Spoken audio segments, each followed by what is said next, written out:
আজকে তৈরি করব পাকা আমের জ্যাম বা জেলি, যেটা একবার তৈরি করে 1 বছর সংরক্ষণ করতে পারবেন। হ্যালো এভরিওয়ান, আসসালামু আলাইকুম। তার আগে বলে রাখি, সুমাইয়া কুকিং আপনাদেরকে স্বাগতম। ঘরে বসে সহজেই দোকানের মতো পারফেক্ট জ্যাম তৈরি করতে চাইলে আজকের ভিডিওটা আপনাদের জন্য। এই ভিডিওটা দেখার পর আপনাদেরকে আর কখনোই কোনো দোকান থেকে জ্যাম কিনে খেতে হবে না। আজকের এই পাকা আমের জ্যাম বানানোর জন্য প্রথমেই এখানে আমি 2টা পাকা আম নিয়েছি। আমগুলোকে এখন আমি খোসাটা ছাড়িয়ে নিব। আমগুলো আমি আগে থেকে ধুয়ে পরিষ্কার করে নিয়েছি। এখানে খেয়াল রাখতে হবে আমগুলো যেন একদম পাকা হয়, তাহলে জ্যামটা খুব পারফেক্টলি আসবে। আমগুলোকে খোসা ছাড়ানোর পর এবার আমগুলোকে আমি ছোট ছোট কিউব করে টুকরো করে নিব।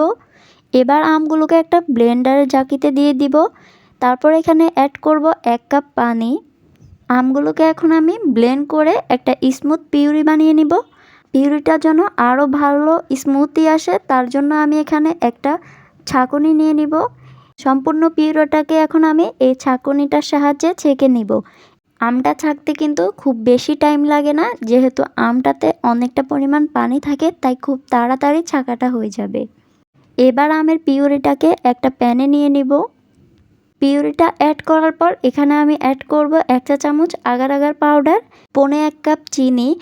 আমটা কেমন মিষ্টি সেটা বুঝেই কিন্তু এখানে চিনির পরিমাণটা অ্যাড করতে হবে। এবার সবগুলো জিনিসকে আমি নাড়তে থাকবো অনবরত। চুলার আঁচটা একদম লো আঁচে দিতে হবে। এখানে আমের পিউরিটাকে 7 মিনিটের মতো কিন্তু জাল করে নিলেই হয়ে যাবে।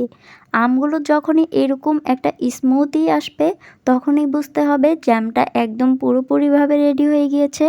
ঠান্ডা হলে কিন্তু জ্যামটা আরও বেশি জেলি আকারে চলে আসবে।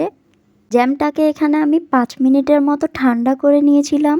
জ্যামটা কতটা পারফেক্টলি আসছে সেটা আমি একটু আপনাদেরকে দেখিয়ে দিচ্ছি। নাড়াচাড়া করলেই কিন্তু জ্যামটা পুরোপুরিভাবে পড়ে আসছে না। আশা করছি আপনারা ভিডিওতে দেখে বুঝতে পারছেন জ্যামটা আসলে কতটা পারফেক্টলি এসেছে।